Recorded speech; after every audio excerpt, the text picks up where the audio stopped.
The 2026 FIFA World Cup has come to a historic close. It was a great day for Spain's players. Now, Spain have won the Men's Football World Cup for the second time, beating Argentina 1-0 after extra time in New Jersey. Le trophée n'avait même pas encore été brandi. Les confettis n'avaient pas encore été lancés. L'Espagne venait d'être sacrée championne du monde pour la deuxième fois seulement de son histoire. Et avant même qu'un seul joueur n'ait pu lever la coupe au-dessus de sa tête, Leandro Paredes a saisi Eric Garcia à la gorge et l'a plaqué au sol. Ce n'était pas un tacle, ce n'était pas une bousculade dans le feu de l'action. Il l'a saisi par le cou, devant 663 spectateurs, en finale de la Coupe du Monde. Argentina couldn't manage a shot for the entire 90 minutes of regular time, so the better team won. L'Espagne a remporté la Coupe du Monde de la FIFA 2026, mais une violente altercation d'après-match, marquée par des coups de poing, une prise à la gorge et plusieurs cartons rouges, est rapidement devenue le sujet de conversation numéro 1 du tournoi. Where Argentina had hoped to defend their title as reigning world champions. What is the point of being in a World Cup final if you're not going to have any goal attempt? Voici le récit des 120 minutes de football les plus folles de l'histoire récente. Qui s'est réellement passé sur ce terrain? Pourquoi la FIFA s'était déjà ridiculisée avant le coup d'envoi? Et pourquoi la soirée s'est terminée par un verdict en 3 mots de Toni Kroos qui en disait long? Plongeons-nous dans les détails. Le score qui en dit long. L'Espagne a été sacrée championne du monde après une victoire 1-0 contre l'Argentine lors de la finale de 2026. Un but. Tout ce qu'affiche le tableau d'affichage, mais le tableau d'affichage vous ment, car la véritable histoire de ce match s'est écrite dans les statistiques, et ces statistiques sont absolument impitoyables. L'Espagne a tiré 20 fois au but et a contraint le gardien argentin Emiliano Martinez à effectuer 11 arrêts, un record pour une finale de Coupe du Monde. Relisez ces deux chiffres l'un après l'autre. L'Argentine n'a réussi que 2 tirs, dont aucun n'était cadré, touché le ballon que 8 fois dans la surface de réparation. De son côté, l'Espagne a tiré 20 fois au but, dont 12 cadrés, et a effectué 31 touches de balle dans la surface. Ce n'est pas un match de football, c'est un siège auquel on a ajouté un tableau d'affichage. L'Espagne a terminé avec un total de buts attendus de 1,94 pour ses 20 tirs, contre 0,2 pour l'Argentine sur ses 2 tentatives. Pour mettre les choses en perspective, un chiffre de but attendu de 0,2 est la manière polie qu'ont les mathématiciens de dire que l'Argentine n'a absolument rien fait. Les champions du monde en titre, en finale de la Coupe du Monde, pas obligé le gardien espagnol à effectuer un seul arrêt. Pas un seul. La défense espagnole a surpassé l'effort héroïque de Martinez en signant son 7e match sans encaisser de but du tournoi. Sans encaisser de but sur 8 rencontres. Dans une Coupe du Monde à 48 équipes, face aux meilleures nations de la planète. C'est cela. Tout simplement impossible. Et pourtant, d'une manière ou d'une autre, l'Argentine est restée dans le match jusqu'à la 106e minute. Comment? C'est simple. Elle a cessé d'essayer de gagner et s'est mise à tout faire pour empêcher tout le monde de gagner. Et c'est là, précisément, que cette histoire prend une tournure déplaisante. Le plan de jeu de l'Argentine, l'usine à faute. Voici la vérité que personne ne voulait dire à voix haute, mais que les images rendent inévitable. L'Argentine n'est pas venue en finale avec un plan de jeu, un plan de perturbation, guerre d'usure, faute après faute, coup de coude après coup de coude, crampon après crampon, conçu pour plonger l'Espagne dans le chaos et prier pour que le match aille jusqu'au tir au but. Le nombre de fautes était stupéfiant. Nicolas Tagliafico a tiré Lamine Yamal par le maillot, lui a fait un croche-pied et lui a enfoncé ses crampons dans le mollet. En somme, il lui a infligé 4 fautes différentes en un seul mouvement. Lisandro Martinez a taclé Mikel Oyarzabal à 2 pieds par derrière. Alexis Mac Allister s'est jeté sur Dani Olmo, tardif et imprudent. Et pourtant, le premier carton jaune de tout le match n'est apparu qu'à la 41e minute. Dans un match aussi violent, l'arbitre slovène Slavko Vancic s'est montré trop indulgent dès le début, s'efforçant désespérément de garder les 22 joueurs sur le terrain, ce qui n'a fait que donner le feu vert à l'Argentine. Faute qu'il a laissé passer était une invitation à en commettre une autre. Le schéma était évident pour quiconque regardait avec un regard impartial.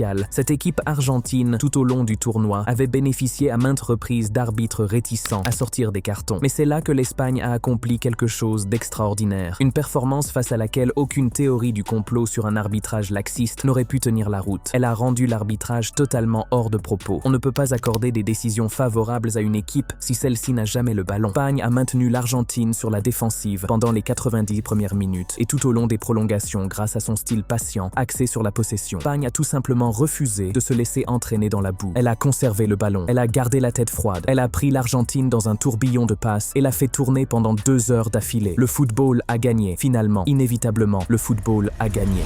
Enzo Fernandez, le moment où l'Argentine s'est autodétruite. Fernandez jouait déjà avec un carton jaune reçu à la 82e minute pour contestation, qu'il s'était attiré en applaudissant sarcastiquement l'arbitre après une décision qui lui était défavorable. Un geste audacieux, un geste d'une stupidité historique. Et puis, comme s'il avait complètement oublié le carton jaune dans sa poche arrière, il a fait ce qu'Enzo Fernandez fait toujours. La situation a tourné au drame à la 93e minute, que Fernandez a commis un tacle imprudent sur Pau Cubarsí, sans aucune chance d'atteindre le ballon, ce qui lui a valu un deuxième carton jaune et son expulsion. Pau Cubarsí, soit dit en passant, a 19 ans, l'un des deux adolescents alignés par l'Espagne lors de cette finale de Coupe du Monde. Et c'est Enzo Fernandez qui l'a propulsé dans les airs avec une imprudence sans nom, crampon en avant, 3e minute du temps additionnel d'une finale sans but. Résultat, 10 joueurs, 30 longues minutes de prolongation à défendre un but en infériorité numérique face à l'équipe la plus dominante du tournoi. Stupide est un euphémisme. La Albiceleste a tenu bon face à l'Espagne grâce, en partie, à l'effort héroïque du gardien Emiliano Martinez, qui a réalisé 11 arrêts malgré un doigt cassé avant même le début du tournoi. Un doigt cassé en finale de Coupe du Monde. Et c'est justement l'un de ses coéquipiers qui vient d'offrir à l'Espagne l'avantage d'un joueur supplémentaire. Un gardien courageux, un milieu de terrain imprudent, une contradiction classique. Enzo Fernandez est devenu le 3e joueur argentin de l'histoire à être expulsé lors d'une finale de Coupe du Monde. Le 3e, comment une tradition à ce stade. Et grâce à cet effectif supérieur, l'Espagne a enfin trouvé la faille qu'Emiliano Martinez avait réussi à préserver tout l'après-midi. Le but, 106 minutes d'attente, un instant de libération.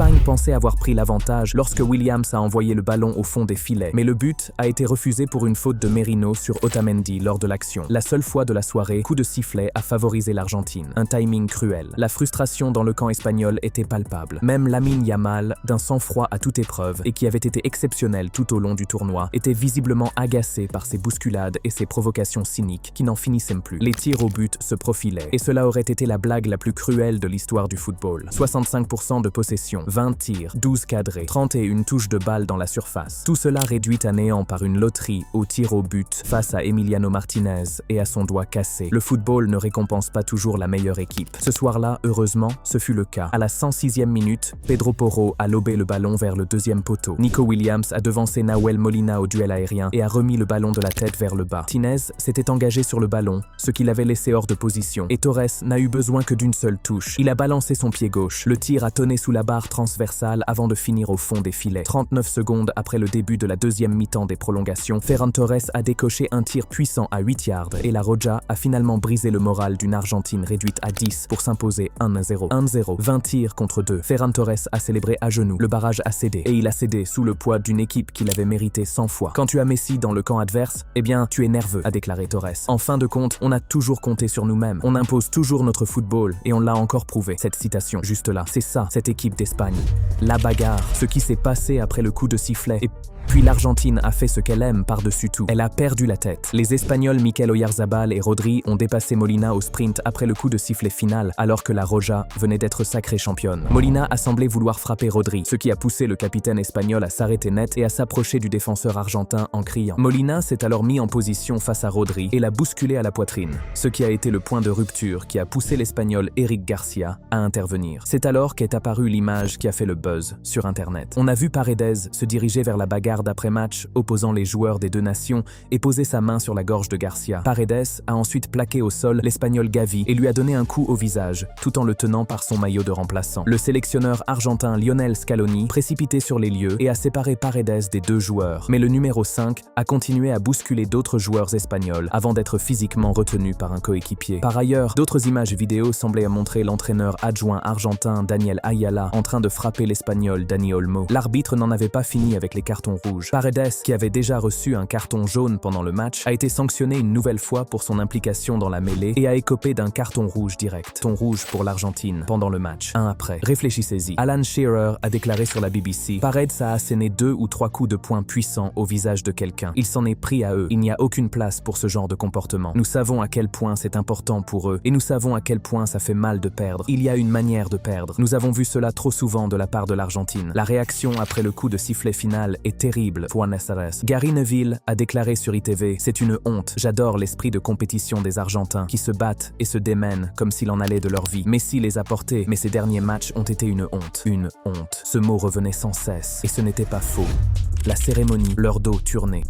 Mais voici le problème. Les coups de poing étaient odieux. Ils étaient choquants. Ils ont fait la une des journaux du monde entier. Et puis, l'Argentine a trouvé le moyen d'aggraver encore davantage la situation. L'Espagne a formé une haie d'honneur pour Lionel Messi et ses coéquipiers alors qu'ils recevaient leur médaille d'argent. Mais l'Argentine n'a pas rendu l'appareil. Au lieu de cela, l'équipe s'est dirigée vers l'autre bout du terrain, tandis que l'Espagne s'apprêtait à brandir le trophée. L'Espagne, vainqueur, a fait preuve de classe. L'Argentine, perdante, a tourné le dos, physiquement, délibérément, sur la scène mondiale, devant des centaines de millions de personnes. Que Rodri a reçu le ballon d'or, les supporters argentins ont également scandé le nom de Messi. Rodri venait d'être désigné meilleur joueur du plus grand tournoi de football de la planète. Il avait ancré un milieu de terrain qui a dominé tous ses adversaires sans exception pendant 9 semaines. Et la réaction de l'Argentine a simplement consisté à faire comme si cette remise de prix n'avait pas lieu. Le commentateur Adrian Duram n'a pas mâché ses mots, déclarant sur Talksport « Ouais, aucun sens de la classe. Ils ont été absolument scandaleux. Ils se sont complètement ridiculisés ici aujourd'hui. » Et pourtant, un homme au sein de cette équipe argentine démarqué de tout cela. Un homme a fait le tour du terrain au coup de sifflet final et a serré la main de chaque joueur espagnol. Joe Hart, analyste à la BBC, a déclaré « Il y avait un homme sur le terrain qui a fait preuve de classe et c'était Lionel Messi qui a serré la main de chacun de ses joueurs espagnols. »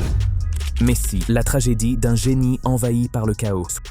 Soyons justes, que Lionel Messi le mérite bien. Lionel Messi a fondu en larmes après avoir échoué à réaliser un dernier coup de génie pour sauver l'Argentine de la défaite face à l'Espagne lors de la finale de la Coupe du Monde, dimanche au MetLife Stadium. Messi n'a touché le ballon que 15 fois en première mi-temps et 54 fois sur l'ensemble du match. Invisible, maîtrisé, neutralisé par une équipe espagnole dont la toute première consigne tactique était neutraliser le numéro 10. Le sélectionneur espagnol, Luis de la Fuente, l'a lui-même confirmé en déclarant « La première idée était de tenir Messi à distance. Cela a fonctionné. Mais voici ce que les chiffres ne peuvent pas minimiser. Messi, aujourd'hui âgé de 39 ans, a mené l'Argentine au bord d'un 2e titre mondial consécutif. Il a inscrit 8 buts dans le tournoi, soit 2 de moins que Kylian Mbappé dans la course au soulier d'or, mais n'a pas réussi à ajouter une 4e étoile au maillot argentin. La grande majorité des 80 163 spectateurs présents dans les tribunes espéraient voir Messi être sacré double champion. Au lieu de cela, il a retenu ses larmes et affichait un air abattu, tandis que ses coéquipiers et lui faisaient face aux supporters argentins qui les applaudissaient et s'inclinaient à l'extrémité sud du stade, tandis que les stars espagnoles brandissaient le trophée sur un podium situé sur la ligne médiane. Tandis que des confettis dorés virevoltaient au-dessus des Espagnols, Messi a quitté le terrain par l'une des sorties en coin, les épaules voûtées, l'air abattu. Le sélectionneur argentin Lionel Scaloni a déclaré « J'espère que tout le monde est fier de lui, de ce qu'il a accompli, car c'est le meilleur footballeur à avoir jamais foulé un terrain. Un beau sentiment. Et tout à fait vrai. Sa grandeur s'est confirmé au Qatar en 2022 et rien de ce qui s'est passé dans le New Jersey ne peut l'effacer. La tragédie de cette finale, grand joueur de tous les temps, a passé ce qui était probablement son adieu à la Coupe du Monde, entouré de coéquipiers